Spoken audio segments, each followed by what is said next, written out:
Ovo izgleda ko da si imao neki kvar i stavio rezervni točak. I njegov tak izgleda kad odavde glaša, kad ga vidiš kad se vozi jebe se drkaš, jel da? Ja sam jedno 2 spontane kalkulacije. Ma jaj, sad kad mu rekao da skine plastiku, pa to je... Šta ispada isto ko na tvojem? Pa mogu bi se zavući ti, Marijan, između platine i točke. Ne, nije isto, to ti se čini sam. Pa nema mjesta. To ne smeta. Ja vidi ga što se naherio vamo, tu neka ruka.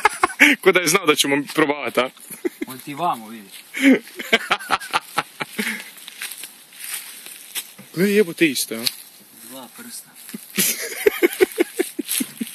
Da, pokri to, ajde.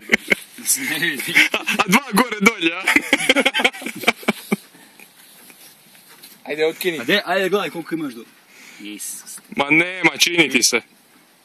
Što ti to? Evo, toliko imaš da plati. Pogledaj ko te... I sad to...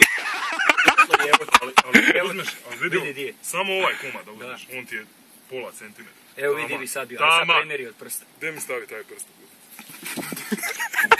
Jebote. Vara nas tu s tim plastikama. Ujebe! Alkohol ti nisi puštio. Put na ovu ralicu, produžio. Da se čini da je niži, a? Nije Ja realno. gledam cijelo vrijeme vezni lim od juga. Pa će... Branik dole spustio. Ovo je od juga, alo. Aj, branik stoji pod kosa. Kao PP broja od juga šasije treba. Pa ne znam, ja, po meni sve mi ovo izgleda moj niži jebi ga. Gle ovo, ajde. A rupa je tamo. Tamo je rupa, ha. Sviđam kad te kupi. I ralica je tvoja malo kraća, zar ne? Da. Mora da je to. Sad od koliko su ralice Legnem nećemo na krov puštiti. da vidiš koliko je nije. Nemoj, ne želi tobogan.